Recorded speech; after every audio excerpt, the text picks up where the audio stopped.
Mukhang alive na alive ata ngayon si nanay at ang daming-daming ang kwento. Tingnan nyo at panay pa nga ang paganda. Kasing ganda niya guys. Ang panahon natin ngayon. Tingnan nyo at sabi nga, meron daw po pala tayong bagyo ngayon dito sa Palawan. Pero tingnan nyo nga ang ganda-ganda ng panahon at ang taas pa nga ng araw. Mapapa-thank you Lord ka na lang talaga at hindi niya tayo pinababayaan guys. Pero sana nga lang, wag na nga tumuloy at sana lagi tayong ligtas palagi guys.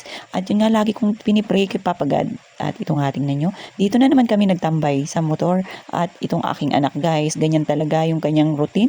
Every time na aalis tayo, kailangan talagang nagjo-joyride kami. At pagkadarating naman, alam nyo naman, ang talas-talas lagi ng pandinig. Magbubusina ka pa lang, inandyan na nga siya sa gate. Minsan nga, inauunahan niya pa si nanay na mag-open nga ng gate at gusto nga bago ako pumasok, iikot pa kami ng ilang round sa labas. Ay, talaga naman marami na talaga siyang gusto guys. At pagka hindi mo na tupad ang kanyang kagustuhan, talaga naman iiyak ng malakas. Bata ka nga talaga yayam. At ito nga guys, tingnan nyo, napakataas ng araw at sa gitna ng araw, ito nga tuloy-tuloy pa rin yung paggawa nila. Buti na nga lang talaga guys, talagang ang araw natin lumabas, gawa ng malapit na nga pala yung holiday. Alam nyo naman, kailangan matapos na nga ito. Ito nga pala guys, yung kalsada dito, talagang napakaputik nga. Buti na nga lang guys, talaga, yan, naayos na nga nila. Pero ang sabi nga, hindi pala matutuloy yung kanilang pagsisemento dyan. Halos wala ngang kalahati yung kanilang sisimentohin, gawa ng wala palang budget. Ito yung kanilang kumpanya. Ano ba yung walang budget dyan guys?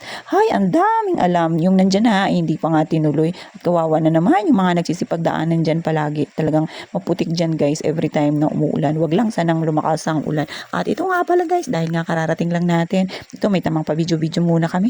Gawa ng itong aming little boy, naghahanap din talaga yan ng pasalubong every time na darating ako. At ito nga't nadatan ko pala itong sinani guys na kumakain din. Meron pala siya ditong bagong ulam guys, nabigay nga ng kapitbahay. Ayan nga, sabay napapatakam yata ako guys dahil nga galing din ako sa intan. Pero kanina bago ako umalis, nag-almusal din nga ako ng luto ni nanay. At syempre pa guys, bumili nga lang ako guys ng mantel na ilalagay ko pala dito sa lamesa. At ito nga na DIY ko na yan siya guys. At alam nyo ba, ito yung table nito guys, talaga nang matagal nang nakastock doon sa kabilang bahay, doon sa bahay ng nanay ko. At nung nakita ko nga, parang naawa nga ako guys. Kaya nung gabi pa lang, yan, nilagyan ko na nga ng varnish at talagang pinaganda ko na. At mukhang may naisip nga ako guys na magandang paraan. Nalagyan ko nga ako ng mantel dahil nga matibay pa rin naman.